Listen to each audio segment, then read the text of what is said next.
Hi everybody, my name is Ashanti Sarat, and I made this video, 6 steps to credit for repair, for anybody who needs help on repairing their credit, or especially young folks who don't even know how credit works. I just wanted to share how I got my credit to skyrocket this year. So I conducted this video, and we can move right into step number one. Step number one is to download Credit Karma.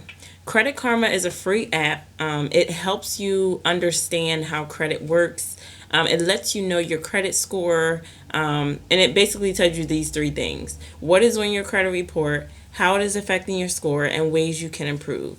It updates every week, so it's fun to try to, get that credit score to go up every week, every time you check it. And it really is motivating, so I would highly recommend to download Credit Karma to start with. So before we move on to step number two, I kind of want to go over what you're going to see on Credit Karma and what it all means. So we're going to start with the credit scores because that's what the first thing you're going to see on there. Credit Karma gets its scores from two of three of the major credit bureaus. So they get their scores from TransUnion and Equifax. And if you look at the chart here, it shows you, what scores are negative, which ones are positive. So 300 to a 580 is a very poor score. 581 to 640 is a poor score. 641 to 700 is a fair score. 701 to 750 is a good score. And anything above 750 is an excellent score. Why do you want an excellent or a good score? Because there are many benefits to having a high credit score.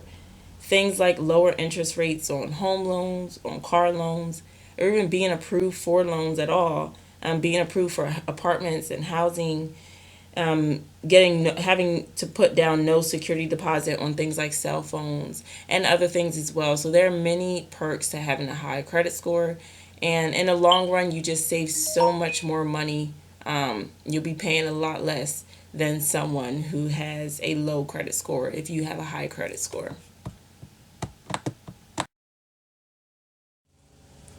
So next is credit factors. So the credit factors are what is actually affecting that credit score that we just went over. There are 6 credit factors that make up your credit score. Number one is credit card utilization. Number two, payment history. Number three, derogatory marks. Number four, age of credit history. Number five, total accounts. Number six, hard inquiries.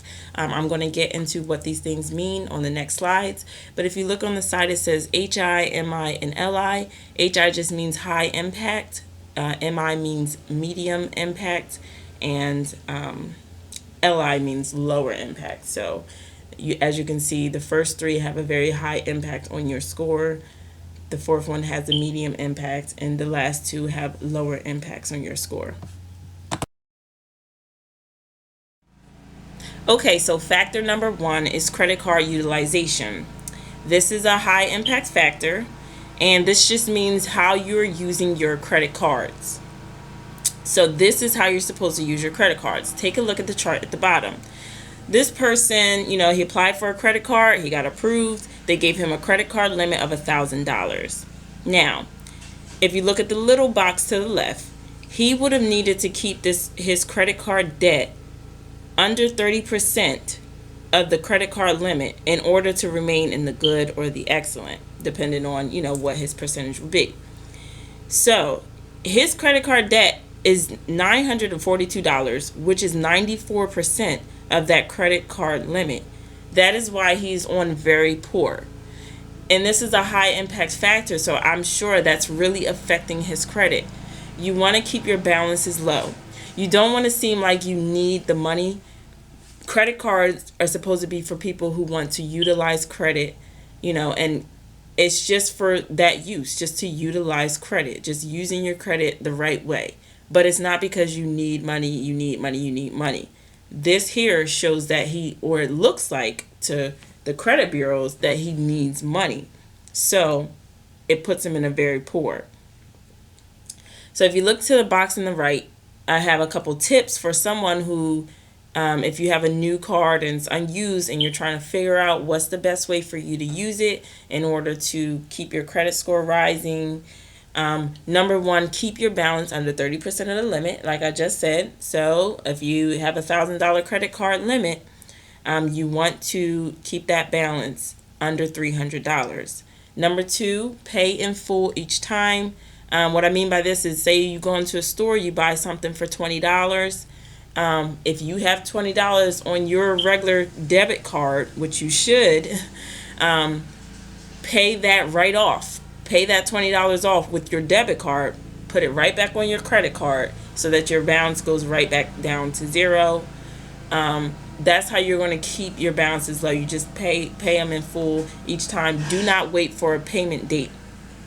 You can do that. You can wait for a payment date. It's not always a bad thing.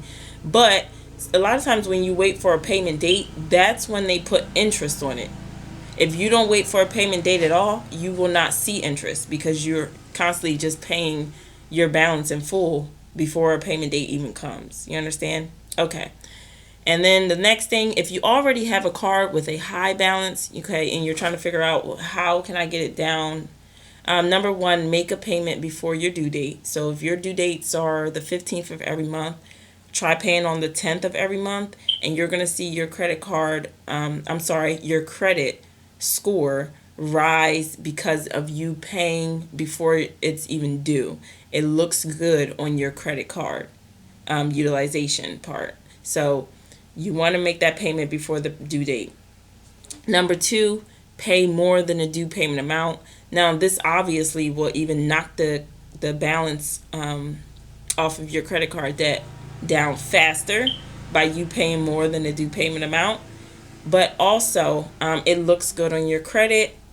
Again, you will see your credit rise when you start making payments that are more than what's due. It looks good on your credit. So those are just a few tips that I have, and we'll move on to the next credit factor. Okay, credit factor number two, another high impact factor. It is payment history. To me, this is the most important. I don't believe that the credit card utilization is the most important for this reason. If you pay down your credit card debt, then you will see your score change. You know what I'm saying? You don't have to wait years for anything. Just pay down your debt and your score will change. Now it takes a whole payment cycle, but that's only like a month. So, you'll see your score change the next month if you pay that credit card down.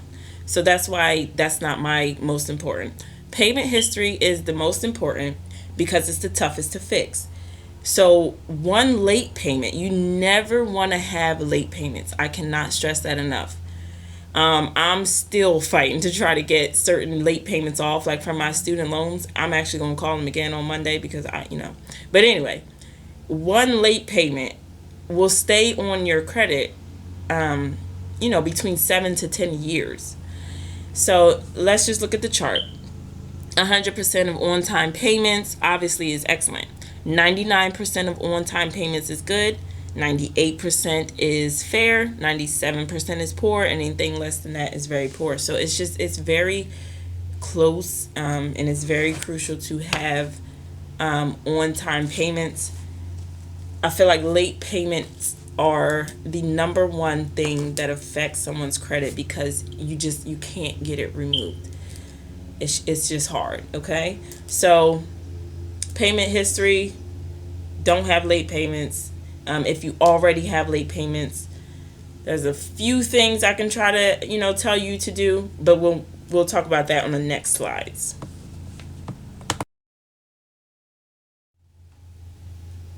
The third credit factor and the last high impact factor is derogatory marks. Most derogatory marks are the things that have gone into collections. So, when a company has been calling you and sending you mail about what you owe and you are just ignoring it, they will eventually send it to collections. Now, I will say the best thing to do is to not let that happen. try to set up some type of payment arrangement if you are going through, some type of financial problem and you really can't pay it. The companies will work with you, things like that. But however, anyway, if they do go into collections, it's not a big deal. Derogatory marks, again, is not as important as payment history. It's really not. They're kind of easy to remove, and we'll go into how to do that. But so anyway, let's just look at the chart. 0 derogatory marks is excellent. 1 is good. 2 is fair. 3 is poor. And anything more than 3 is very poor. But, again, we'll go into how you can get those removed so you don't have to really worry too much about derogatory marks. So credit factor number 4, age of credit history. This one has a medium impact. So if you look at the chart, the longer something is on your credit, the better. Now, you have to keep your accounts open and in good standing for this one. So, for instance, if you opened up a credit card when you were 18 and you are now 30 years old and you're still using that same credit card, that will give you an excellent age of credit history. However, if you wind up closing that account out and paying that card off a few years ago, that no longer pertains to your age of credit history. So it's all about what stays open and in good standing. Something that may really give you a good age of credit history is like student loans, because we'll be paying on them till we die. No, but really, you're paying on them for a really long time. As long as you're paying on them, keeping them open, you paying on them every month, that will give you a long age of credit history. So that will have you an excellent, even if you have like a major credit card, like something that's like $10,000, you'll probably keep that credit card for a really long time just because it's such a high balance. So, or such a high credit limit, I'm sorry. So, things like that, you keep them open, you keep them in good standing, it gives you an excellent age of credit history. If you keep closing your accounts, your age of credit history will always be negative. Okay, so the 5th credit factor is total accounts, and this is a low impact factor. So, if you look at this, the more accounts you have on your credit, the better. However, that does not mean try to keep a lot of accounts on your credit, because let's say some of those accounts are things with late payment history. Well, you kind of want those off because late payment history is a high credit factor. You don't want to have something affecting your high credit factor just to keep your low credit factor to excellent. You know what I'm saying? You want to make sure that your accounts are good. As long as your accounts are good accounts, good solid accounts, then you can, worry about total accounts being excellent. But if all your accounts are late payments or high credit card balances or derogatory marks and things like that, you want those off. So don't worry about having a 0 to 5 total account number. Worry about the high impact factors first, and then you worry about your total accounts. And the last credit factor, number 6, which is also another low impact factor, is hard inquiries. Now, this is anytime somebody does a hard pull on your credit. So the number one thing, you just don't want to have any unnecessary credit checks. So don't go trying to apply for credit cards if you know you're not going to get approved. You know that your credit card history is terrible. Don't try your luck, because you're only making things worse by having hard inquiries put on your credit. So by looking at the chart, 0 is excellent, 1 to 2 is good, 3 to 6 is fair, 7 to 10 is poor, and anything more than that is very poor. And these fall off once you get a hard inquiry, it falls off in 2 years. So it doesn't take that long to fall off. And again, it's a low impact factor, so it's one that you don't want to worry about too much. Focus on the higher impact factors first, and then then you can focus on this stuff, because it all does come into play with your credit score. But again, don't focus on this one too much. So finally, we're on to step number 2. I know that was a lot, but I wanted to get you guys familiar with credit and how it works. So step number 1 was to download Credit Karma. Now we're on to step number 2, make a list of the debts. This is going to flow by fast now. Basically, you just want to make a list of all your debts on both of the credit bureaus that are on Credit Karma. Take a look at everything on there, everything. Write them all down from greatest to least, because you're going to want to, put that up somewhere that you'll see it every single day, because you want to mark off every time you get something paid off or taken off of your credit. You want to check it off your list. So make a list of those debts from greatest to least, hang it on a wall, on a fridge, or even if you carry around a notebook every day, put it in there. So it motivates you to get those things off your credit. So step 3 is to dispute. Now this is, where I was saying you can get things to come off your credit. Even things like late payments, you can get stuff removed that have late payments on them. So, it'll knock down your late payment history and things like that. So you want to start with your derogatory marks, only because these are the easiest to get removed. Things that have went into collections.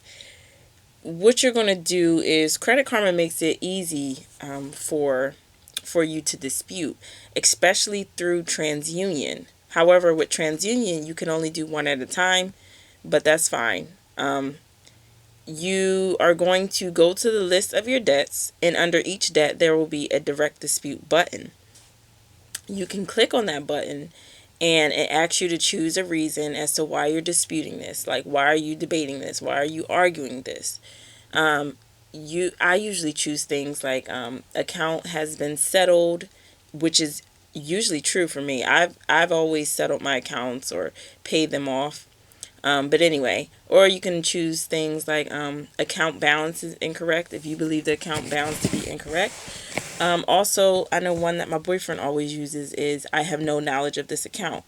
Now he's always disputing things that have not even been paid yet, and he's gotten thousands of dollars removed. So it does work. So start with those and hit the direct dispute button. Give a good reason, and what it does is creditors have 30 days to respond, or it's an automatic removal. So if they don't respond, you'll automatically get it removed, and usually it works. So definitely don't overlook disputing. Try disputing first. Then you can go on and try to dispute other things. Oh, and with that one's with TransUnion. Now with Equifax, it's a little bit longer, but it's still the same. But it takes you to, like, when you click on dispute for Equifax, you can do multiple at a time.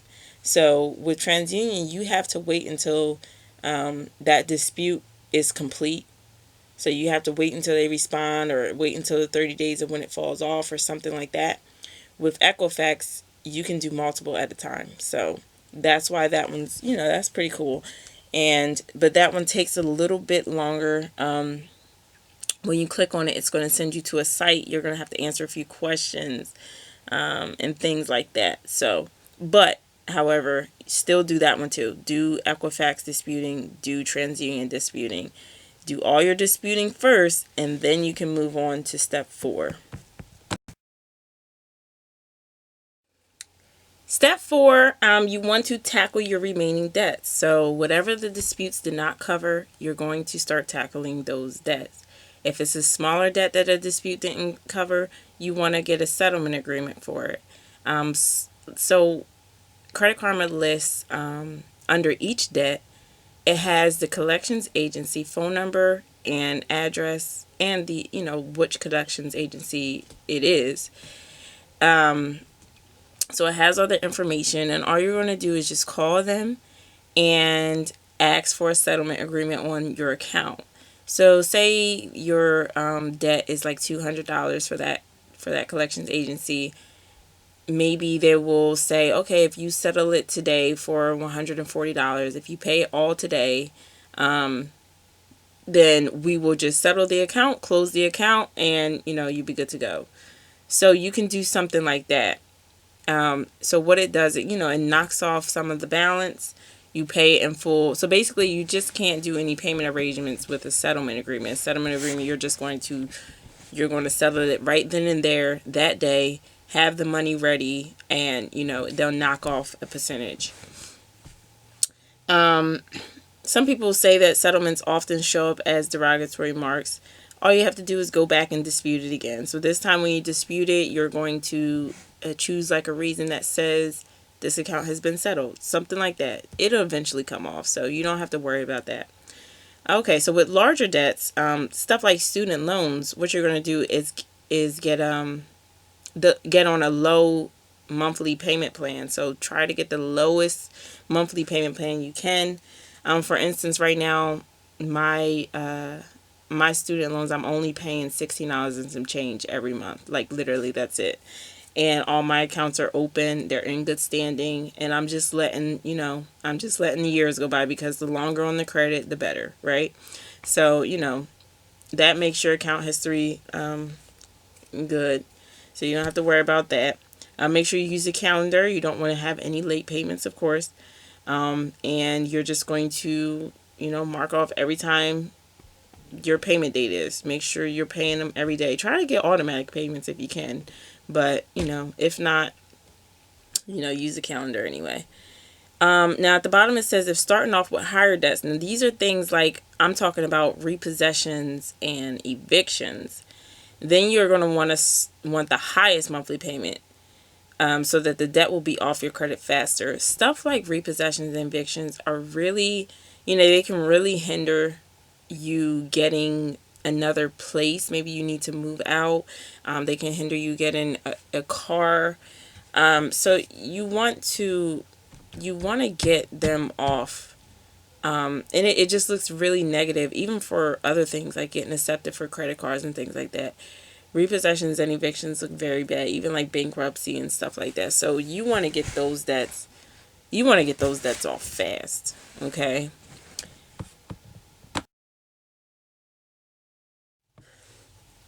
So step 5 is my favorite. It's one of the best. It is, it's really easy. It's becoming an authorized user on someone else's credit card. It's very effective. You will see your score rise quickly. So all you have to do is find someone trustworthy, maybe your mom, your dad, sister, brother, or whoever, someone really close to you and trustworthy. Have them call their credit card company and add your social security number onto their credit card. That's it. Now their good credit card utilization will report on your credit report. So, you're doing nothing and your credit score is rising because of them using their credit card the right way. So you have to choose wisely. It has to be someone who is responsible with their credit cards. Also, keep track of their payments, because you're responsible for your credit report, and this is now on your credit report. So make sure that they're paying every month. So mark your calendar when their payment dates are, and then remind them every month to pay their bill. This also increases your total accounts. So the more credit cards you put on there, the higher your total accounts will be. And then it's also eventually going to allow you to be approved for your own credit card, because credit card companies like to see that other credit card companies have trusted you with a credit card. So they're going to see credit cards on your report, so it's just excellent all around.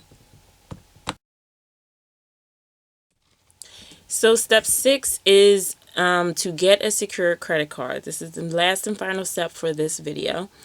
This Capital One MasterCard is actually the one that I have, the one that I started off with.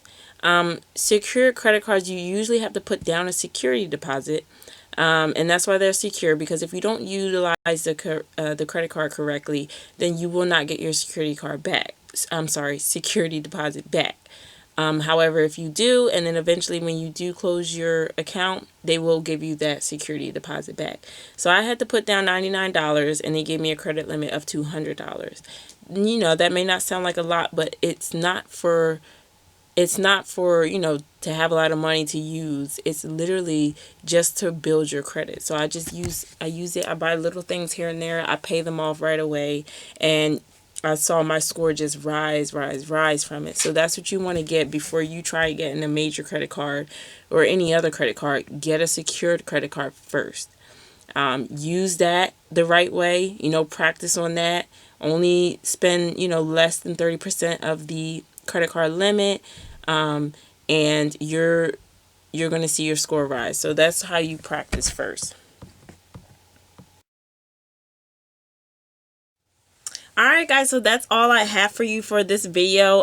Look out for me later on, because I probably will make some more videos after this. But thank you for watching. If you need any more coaching on credit or anything, you can contact me. My name is Ashanti Surratt. My email is africacapri@gmail.com. I do have a website called shesbook.com, so make sure you check that out. Has really great books on there. So, if you love to read, check that out. Also, you can find me on facebook.com/shesbooked or /Africa Capri. Have a good day.